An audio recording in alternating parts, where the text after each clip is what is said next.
as well as for And I'll men. tell you why about that. And it is, last year, our Attorney General, United States Attorney General, his name is Vivek Murthy, came out and said, we have a youth mental health crisis. And the Yeah. numbers are staggering. I mean, staggering. When we say youth, we're talking about, junior high, high school, and college age kids. To me, they're kids. And so about 50% of our kids are either anxious, depressed, thinking of committing suicide, or have committed suicide. And so there's the numbers are off the charts. And social media has a lot to do with this, and we'll get into that in a second. But bullying has a huge, back in our day, there used to be a kid in the school grounds, and maybe he was a pain in the butt and he was one runner. But there was one kid, one instance, and you could kind of maybe navigate your way around that. Now you can't, because it comes at you from every angle. What if the truth came in a gel cap and we could just pop it in our mouths and forget about it? Well, it doesn't, and we can't. But we can laugh in the face of reality while plotting our survival. Welcome to the Truth Tastes Funny podcast. I am your host, Hirsch Redpun, and if my guests can handle the truth, so can you. Open wide, folks. Here it comes.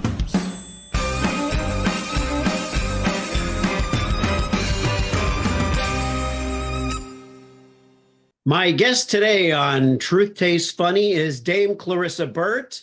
Clarissa is the author of The Self-Esteem Regime, which we're going to talk about today. It's an international bestseller. She was also knighted by the Royal Order of Constantine the Great and St. Helen. So she has joined the ranks of 350 dames worldwide, and that is befitting of someone who has met twice with the Pope, John Paul II, and also helped African women win the Nobel Peace Prize in 2011. Clarissa, it is fantastic to have you on the show today. Thank you so kindly. That's really great to hear, Hirsch. Thank you so much. It's wonderful. It's wonderful to have you. Tell us a little bit about the premise of the book, The Self-Esteem Regime. Yeah, the self-esteem regime for me is really, first of all, regime being an organized way of doing things. And as a concept, it's a manual, a mission, and a movement for me. So the idea being that when you pick up my book, you're not going to read about self-esteem, you're going to do self-esteem.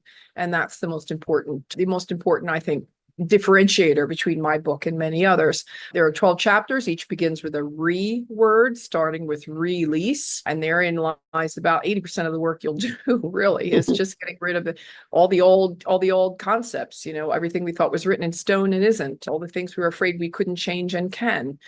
The second chapter is rebuild. And so, from ground zero, the only place to go is up. And that's one of the really, really strong chapters in the book as well. Next is responsibility. Where are we taking responsibility, and where do we shirk responsibility in our lives? So, this is a book that, again, as I come back and I say, the importance of actually doing the work, having the courage to do the work, having the want and the need, the desire to do the work, the desire to want to be a better person more than you are today, for the million reasons that you may have. Yeah, if a lot of people that are working on personal development and self-improvement are, they've been in difficult places. They've been in places that they just, and I think I might have mentioned to you in pre-show when we spoke last. For me, it was many, many years ago, pre-computers, pre-internet. There were 3 bookstores in the United States, and there was a little tiny section in the back. It was called Self-Help. Yeah. And on those rows, you're right, in that section, there might have been 40, potentially 50 books that I delved into. I wanted to learn. I wanted to know. I needed assistance. I needed guidance. I needed a why. I needed a way out sometimes for the things that life was presenting me at an early stage that I really didn't know how to navigate by myself. And certainly nobody was teaching me. Yeah. So it was that kind of idea, along with watching, especially the women in my life. My mother, beautiful woman. Let's see if I have it. I have a picture here. I'm going to show it to you. My mother is a beautiful woman, and she, was always down on herself and never, don't take my picture. I come out horrible in pictures. Oh, yeah. That's my mother. Oh, how lovely. That's a beautiful picture. What age were you in that? I was 5 there. Oh, But lovely. Yeah. just to give you an idea of what when I'm as a 5-year-old looking at my mother, she says, "Oh, I look horrible. I never." She was always worried about gaining weight. She was beautiful. She was beautiful in every way, and so this is one of my first forays into what my mentor, what the woman I looked up to, her Right. perception of self and my perception of her were completely different. My grandmother, another beautiful, beautiful woman, and this is a picture that's a little bit older. I mean, she was a much younger girl there. So my Mhm. grandmother, another very beautiful woman who decided, one day at 60 something, she needed to lose 40 something. I think she was in her 40s. Didn't need to lose an ounce. She must believe me when I say Yeah. it. She took 2 diet pills one day, choked on them, perforated her esophagus, and wound up in the hospital for 6 weeks. So Oh, as an 8, 9-year-old, I'm looking at my grandmother, who I absolutely adore and think is, the cat's meow. And her perception of self was certainly not, as healthy as it might have been. So this is where kind of all of the first, tracks will, if you will, that started to form for me. Fast forward many, many years after, certainly the educative process, faith, family, friends, all the things, and then work. So I was working as a model back in the 80s, and I was all over the world and all over magazine covers and beauty campaigns. And I was really blessed to have a lovely modeling career. And some of the girls that I was working with there as well were, again, they were the beautiful, beautiful 1%. Women would love to, many would love to have been in their place, right?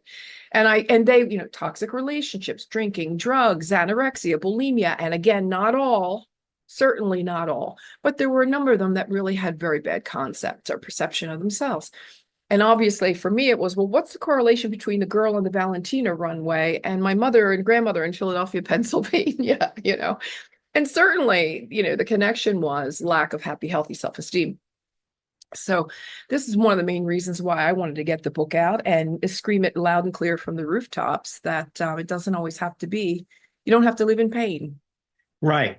And then, you mentioned the term self-help. And I remember also, spending a lot of time in bookstores. I love fiction. I was not a fan of reality storytelling in any way. I was very escapist in my view. And I remember thinking, well, self-help, I don't need that. Yeah. I don't need that. I'm fine. As though getting help or getting help with personal development means that you're broken or something's wrong with you. Yeah. But that was my subconscious judgment that I made, which I think a lot of us growing up in that era did. And even now, trying to shake the stigma, like, professionally, my moniker is the message therapist because I help people with their message. And what I feel like listening is a very big part of it. And I've had people say, oh, well, no one's going to want to work with a message therapist because it means something's wrong with their message. And I said, no, that's exactly the point that we're trying to make societally now, is that there doesn't mean therapy is healing. Healing Yes. is getting better, is Yep. improving. Yeah. Right? Doesn't mean that you're broken, you're bad, you're, No, of so course. There's so a lot of stigma. Obviously, there's a lot of stigma, especially for men. And I'm glad you brought that up. And oh I'll tell yeah, you and why. I was going to ask you about that as well And as for I'll tell men. you why about that. And it is, last year, our United States Attorney General, his name is Vivek Murthy, came out and said, we have a youth mental health crisis. And the Yeah. numbers are staggering. I mean, staggering. When we say youth, we're talking about, junior high, high school, and college age kids. To me, they're kids. And so about 50% of our kids are either anxious, depressed, thinking of committing suicide, or have committed suicide. And so there's the numbers are off the charts. And social media has a lot to do with this, and we'll get into that in a second. But bullying has a huge, back in our day, there used to be a kid in the school grounds, and maybe he was a pain in the butt and he was one running around. But there was one kid, one instance, and you could kind of maybe navigate your way around that. Now you can't, because it comes at you from every angle. I mean, anybody that has, it's on your social media can attack you for anything, anytime, anywhere. And so, yeah, there's some really tragic stories to be told there. So the numbers are really staggering. And it's really, really scary. But what I wanted to tell you is, and I'll show you the book so I remind you that the cover of my book is blue. There are 3 separate blue triangles. When I first got the book back from the publishers in New York City, it was pink, orange, and yellow. And it was very pretty, and it would have jumped off the shelves in Barnes and Noble in a different way. But right now, I had asked them, the only thing I asked them to do was to change it to blue so that men might pick it up. And I just did a little anecdote that when I dropped the book a year and a half ago in Italy, and I was running around, the country, talking, promoting the book, half of the room were men. Half of the room were men. And I was so glad to see it, but I was also intrigued as to why. And it seems as though the number that has grown the fastest and in large numbers that are committing suicide are men. Not our veterans, the famous 22 per day, or the infamous, I don't know, I'm not sure how I should better put that. It's so tragic as well. But men on a whole are the ones that are deciding that they're just giving up. And so this is why I say that the work that can be done in something like the Self-Esteem Regime or any other book, personal development, any way you want to go. And it could be a book, it could be a class, it could be a course, it could be it could be anything. It could be a meetup group. Just find the help that you need if you think you need it, because pain is a very, very funny thing. And just like grieving, everyone deals with it differently. But this is just a clarion call for all to say, if you are in pain, please get the help that you need. Yeah. Yeah. And you also mentioned, your mother and grandmother and their self-consciousness, all of that. Yeah. Have you found that it's more what we observe in other people that shape our opinion of ourselves, or what people say to us? Yeah. Because not all parents are hypercritical, or some are. But in some cases, it's just the example they set about their own self-esteem issues. What's absolutely that dynamic? Well, I think that there are certainly cases where, I've heard people in my lifetime say, oh man, I had the greatest parents. I had the best childhood. I really had. And I think that's amazing. And so maybe someone in that case might be more of a leader, someone who would write the book so that they could help others.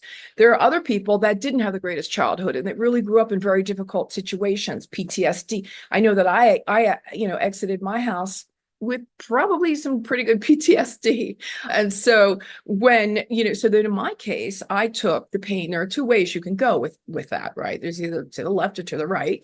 You can either be life's victim, right? Or you can kind of, take the path that I chose to take, which was get myself educated, find out what was really going on.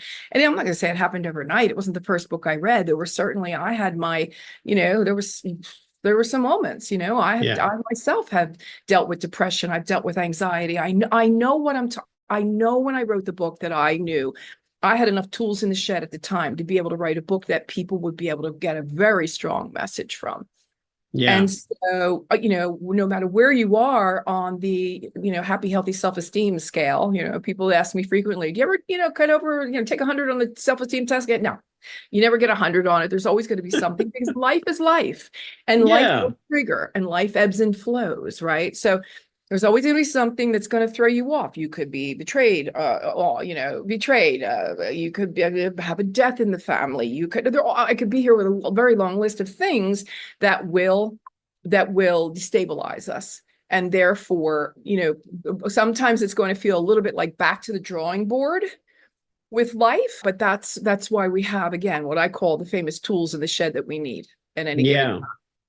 Well, and I look back at my childhood, and I talked about this on my show, where I've said, I feel like I had a really wonderful childhood, a really good childhood. And yet I feel like I'm messed up in a lot of ways, and have a lot of hangups, and have a lot of self-esteem issues, and have all these things. So it's not so much, even unless you're looking for, you're talking about your comparison to others. So mom and dad might have been great, and they might have given you some really good, a good foundation. But then you go out in life, and mom and dad aren't holding your hand anymore. And so you've got the kids in the schoolyard, you've got social media, you've got, you start taking a look at yourself in the mirror, you start comparing yourself to someone else, all the things, right? Especially this is why we talk about we talk about social media today, because social media, everybody's comparing themselves to everybody now. Oh yeah. And so what I talk about there, and I love this, and it's really about, keeping up with the Joneses, right? That grass that's always greener on the other side, Hirsch. And so my question is, well, first of all, the grass is always greener where you water it. Right. So come back home and water your grass, worry about your grass, keep it well fertilized, get it cut, make sure it gets the sunshine, all the things, and you're going to have beautiful grass. Or is the grass always greener, or is it astroturf? Is it fake? Is it plastic? Is it not real? Right? Yeah. Is it not real? And so, and here's the deal. If it is really green, beautiful, lush, fabulous grass on the Joneses have on the other side, be happy for them. Be really happy for them. But then come back home and water your own. Yeah. My mom used to use the phrase, if people could pick troubles out of a hat, they would prefer to choose their own. That we think that everything's easier for other people until we really experience it, and we don't know. We And have to also, get out of the blame game, Hirsch. We have to get out of the blame game. yes, About mom and dad. We always want to blame our parents for everything. Well, it doesn't come with an instruction booklet. I'm sorry, it just doesn't. Did I have the most, the best parents on the planet? I had the planet that I had the parents that I was supposed to be given on this lifetime. Let me just put it that way. yeah. And from there, I learned and I learned, and it's up to me to reparent myself and take responsibility for my emotional pain. I can't live in a hole. I can't be a victim, and I can't yell and scream and point fingers, and that doesn't get you anywhere. Well, So you know what? Put on your big boy britches, put on Yeah. your big girl britches, go get the tools you need to make it right, and do so. Yeah, it reminds me of, I just saw an interview with Diane von Furstenberg, and there's that documentary Woman in Charge that came out recently. Yes. On her, and she's remarkable. And she said that her mother told her, who was a Holocaust survivor, told her, don't be a victim. Mm-hmm. Whatever you do, whatever scenario you find yourself, don't be a victim. And that's partly saying, don't throw blame around, because it's the victimized person who's going to have blame to throw. Another person will be like, I don't care whose fault it is. I have to fix it. I have to go out and do it. And that's how she accomplished all that she accomplished in her life, was this message: don't be a victim. Yeah. Don't allow yourself to be victimized. You can conform or you can transform. It's up to you. Yeah. Yeah. And it's much more fun to look at possibilities out there. Yeah, I think just to think of it that way, which is more fun. Like I mentioned, escapism, which is more fun, the idea of possibility or the idea of impossibility. I never understood, and I'm not like saying I'm an adventurer in the, that I buck at the system at every turn. I'm just saying it always amazed me when people would accept limitations on themselves because it's safer or it's easier, when they could have more enjoyment by just trying some other thing. Podcasting is an example. A lot of people, stand-up comedy. I've done a lot of stand-up comedy. People would say, oh my God, it's the scariest thing in the world. But I think everybody should do it, because it's so liberating just to be okay failing in front of people. You get up, you don't fail every time, but you're going to fail the first few times. You're going to fail sometimes. Yeah. Sometimes you get an audience that just is not in the right. They're united in their resistance to enjoying themselves. And, you get to go up there and nothing happens. It's not brain surgery. No, there's no patient on the table, And I think it's really a tribute to those who never want to give up, and remembering that fail is really your first attempt in learning, right? So so it's all good. You don't want to live there forever, but that it's going to happen, and that even rejection is redirection, right? So okay, and then sometimes you win, and sometimes you learn, like John Maxwell. Yeah. Now, share with us, with the audience, a little bit of your adventures. You've had a lot. You're all over the place. You're on TV quite a bit. You have been, and so all over the place. That's a good way to put it. So share some of those. Just a couple of stories. Little Chrissy Burt from Philadelphia, Pennsylvania, just wanted to be, on the stage, and she was at 5 years old actually with the picture I showed you before, the little girl, that Yeah. was the age she was when she became Mary Poppins in the kindergarten play. And when I sang supercalifragilisticexpialidocious and I got my first standing ovation, I was hooked, and I knew that was I knew that's where I was going to be. I was going to be on stage and in front of a microphone for the rest of my life. It didn't happen right away. I lived in Italy for 30 years, and that's kind of after the modeling years. I parlayed into on-camera talent, and then I started to produce television.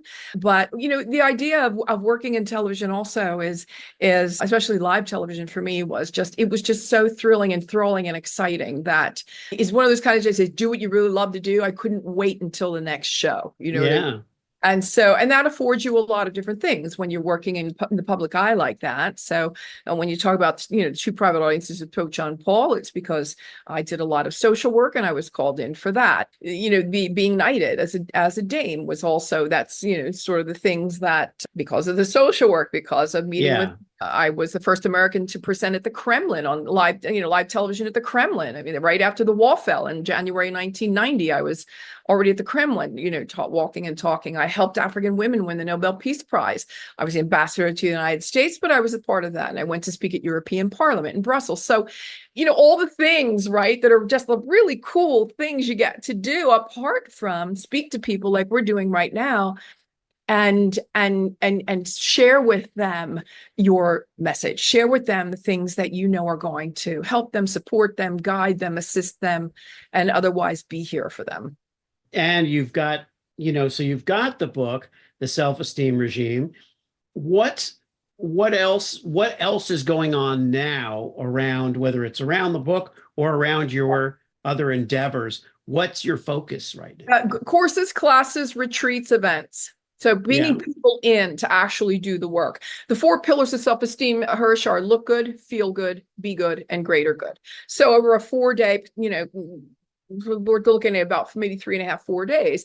That's exactly what we'll do. So we're going to work on the way they look, the way they, what they're eating, all the things, the inside, outside, head, and heart is what I call it. And really just sort of help them hone a little bit better, give them a blueprint. I talk about the blueprint very often, and that really is more when I'm talking about our value system. So, I think that a value system is the blueprint. It's our blueprint in life. It's the hill we're ready to die on. Mine is I take the high road. So the high road for me is honesty, integrity, gratitude, and honor. And that if you have any dealings with me at all, that's exactly what you're going to get. And may I say, Hirsch, that this doesn't always make me the most popular person in the room, but I will tell you that I think that, being radically honest is one of the most important things that I feel I bring to the table. I think that, living with honor and in honor is one of the most important things we can bring to the table. Reminding yourself every day just how lucky you really are through gratitude is paramount. And then living in integrity. I mean, who are you when no one else is in the room? Yeah. Who are you when you're not, nobody has eyeballs on you? Who are you then? Yeah. And the funny thing is, well, if you grow up in a religious household, you'll be told that God is always watching. But really, as you mature, there's nothing wrong with being God-fearing. But the idea that you know what it is, you see what you're doing, right, and you know what you're doing, and you have to ultimately live with yourself. So it isn't about, other people seeing. It's about, ourselves looking at what we're doing, because that does affect how we feel. Yes. Chances are that if we're not feeling great, something could be wrong on the other side, on the external side. Absolutely. It's interesting that we release our Truth Taste Funny episodes. Well, we've switched to Wednesday sometimes, but Tuesdays. And I call it Tough Talk Tuesday. I use the hashtag Tough Talk Tuesday, and I sometimes do videos that are, geared more toward personal branding, but that's a big, that has a whole core value system within it when you're developing your own brand. And the idea this week was to have some tough love, some tough talk with someone you care about. It's not always about people, being tough with yourself or letting other people tell you, suck it up and be unpopular for a moment, Yeah. to tell somebody a truth that someone else probably won't tell them. Yeah. And it's not like, you have to look to take aim at people, but it's, quite possible that someone in your orbit could really benefit from some direction. And, you're doing Well, yeah. Yeah. When we're talking about boundaries, certainly we're talking about how, we always are teaching others how we will and will not be treated. So if you're talking to them about, hey, listen, would you mind, what you just said kind of hurt, or it didn't land really well. May I explain why? And you do that, coming from a loving heart, but that, there's no blame, no shame, and no guilt. Right. And so the yelling and screaming and all of that, putting other people down and calling people names is just off. It's off the table here. That's really weak energy. We just don't do that stuff, right? But if your love is unconditional and you are committed to that, then that's a pretty good thing, right? So when we're talking about, that, creating those boundaries, I think it's really important. And loyalty, loyalty is when I love the saying says, loyalty is when you've got my back behind my back. Yeah.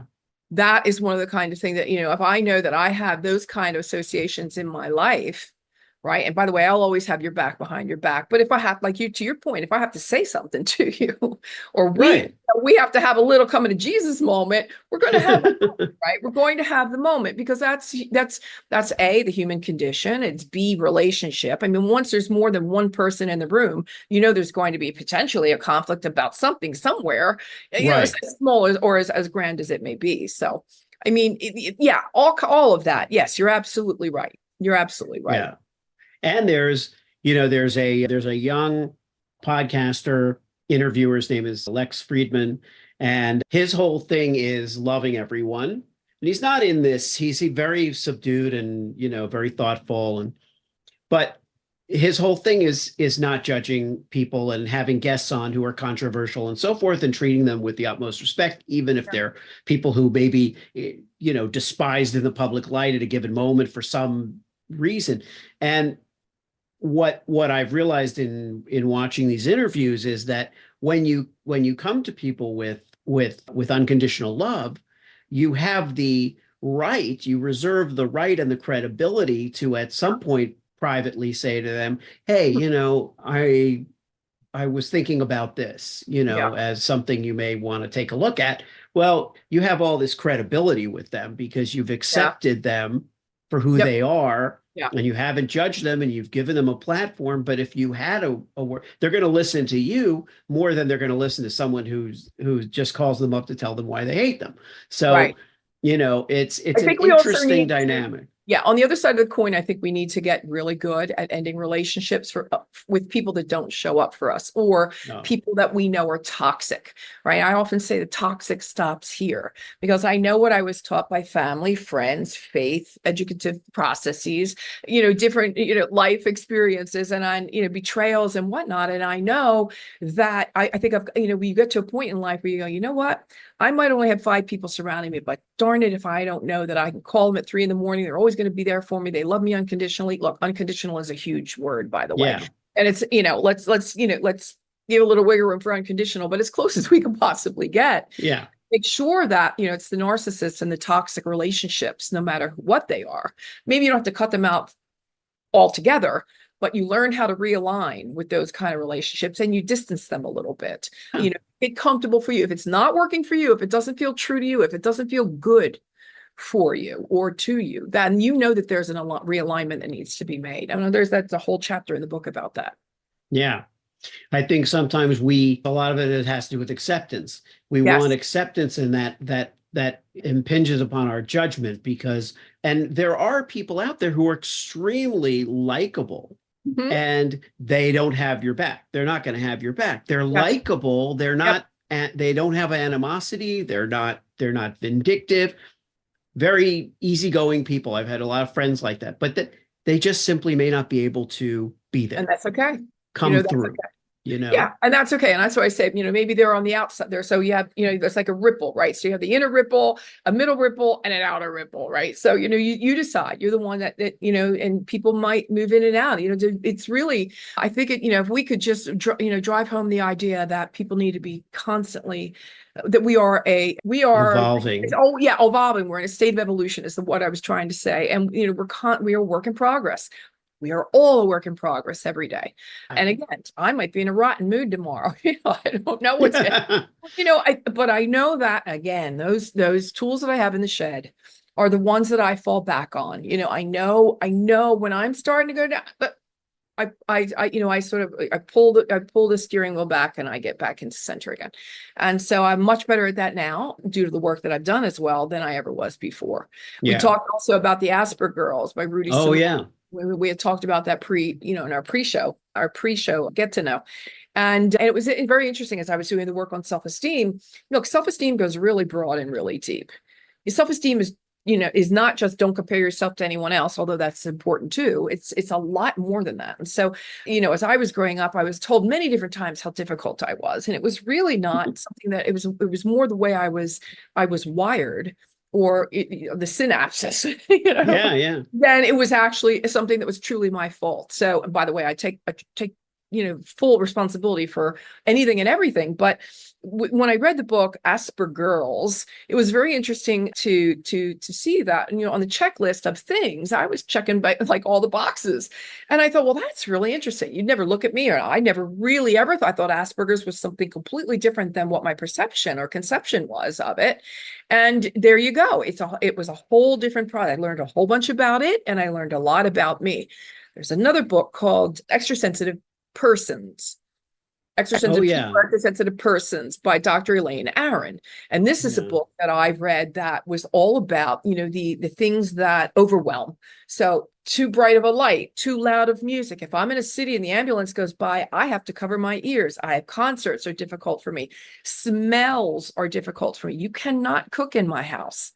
Everything either has to be wide open during the sun, or I have a little kitchen all set up out back so that anything needs to be done out back or in the kitchen, it can be done in the little kitchen outside, because I have a hard time with smells. So you'll see that basically with all of my senses, I have that, something that is a little hard for me to, and by the way, 30% apparently, according to Dr. Aron, 30% of the global population has this dis-ease.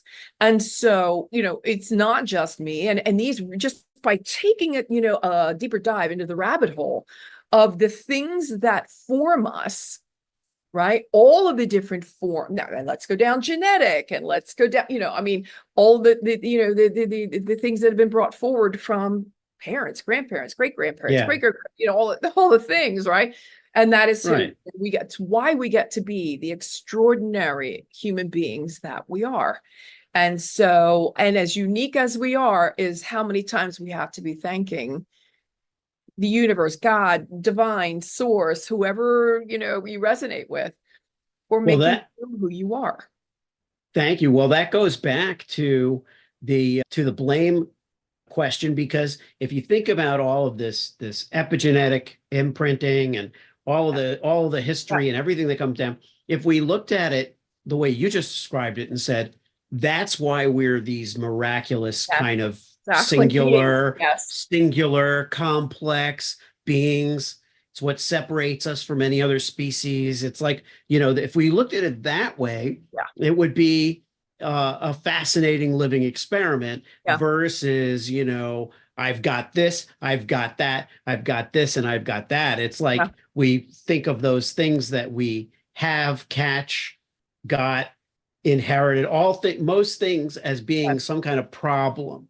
Yeah, which is a whole other mindset. Learn also how to become our own. We have to become our own rah-rah session. There's the exercise in the book, which is mirror therapy, which I picked up from Louise Hayes and Jack Canfield. Used some of his book. Jack Canfield being also the co-author of the Chicken Soup for the Soul series with Mark Victor Hansen. And they both used, mirror therapy. And so when you go into a mirror, it's a really weird thing to be talking to yourself. There are two ways to approach a mirror. One is to look at the mirror, one's to look into the mirror. And when you're looking at the mirror, you're preening, right? You're doing your hair, you're doing your makeup, you're shaving, whatever you're doing.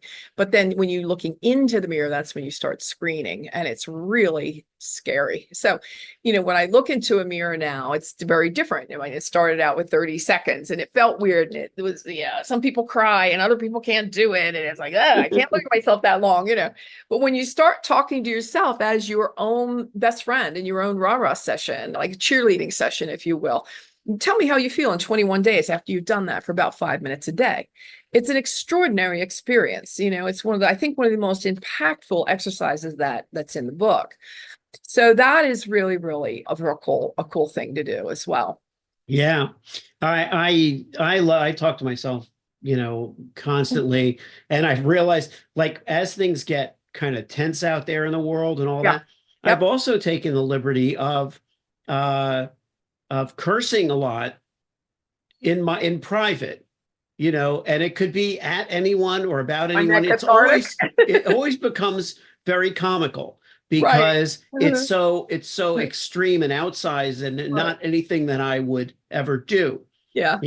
Listening to the radio, and I'll talk back to the, but I feel like getting those things out makes me feel better about myself also, because I'm healthier. I'm not, doing anything that anyone could possibly perceive as offensive. Nobody hears it. Nobody, It's the redirection of negative energy. It's, a lot of people work out. It's got to go somewhere. It's got to go somewhere. Exactly. And the one place you don't want it to go is down. A lot of pushing down. That's never anything. The other thing, I like to bring up is, everybody is enough. I'm enough. You're enough. We're enough. Everybody's enough. And I looked up, I took it upon myself to look up the definition of enough one day. And enough is, according to the dictionary, only as much as is required. I'll say it again, only as much as is required. So just by definition, the word enough isn't enough.